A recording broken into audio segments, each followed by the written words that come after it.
Adam Koban last week பார்த்தீங்கன்னா உங்கள் friend Christian வந்து பேசினார். கொஞ்ச நேரம் பேசிட்டு கொஞ்ச நேரம் கழித்து அவங்க பசங்க கீப் சேவியர் அண்டு நிக்கை வந்து அடிச்சுட்டாங்க. அதை பற்றி நீங்கள் என்ன நினைக்கிறீங்க சொல்லுங்கள். அது அவங்க குடும்ப பிரச்சனை, அதை அவங்க பார்த்துப்பாங்க.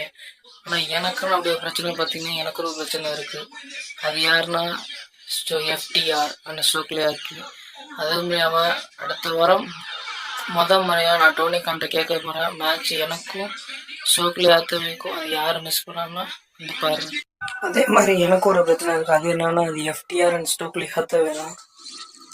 எஃப்டிஆர் கடைசியாக ஒரு 2 மாதத்துக்கு முன்னாடி அடித்தாங்க. அதனால வரத்துக்கு 1 மாதம் ஆச்சு. திரும்பியும் நான் அடிக்கிறதுக்கு நான் வந்தேன். அவன் அடிக்கும் போது ஸ்டோக்லி ஹாத்தவே அந்த மேனேஜர் தான் நான் தடுத்துட்ருக்கேன். ஸோ அவனால் டோனிக்கானுக்கு ஃபோன் பண்ணி பேசி நெக்ஸ்ட் வீக் எனக்கும் ஸ்டோக்லி ஹாத்தவேக்கு ஒரு மேட்ச்சுக்காக நான் கேட்டிருக்கேன். என்ன சொல்கிறான்னு தெரில. அதே மாதிரி அந்த மேட்ச்சில் எஃப்டிஆர் இன்வால்வ் ஆனீங்கன்னா அவனை எப்படி ஸ்டோக்லி ஹாத்தவே அடிக்கிறனோ அதே மாதிரி தான் உங்களே அடிப்பேன். நான் ரிட்டன் வந்ததே உங்களுக்காக தான். இது பீட்ரை பண்ணீங்கல்ல, நீங்கள் என்ன நடக்கும் பார்ப்போம்.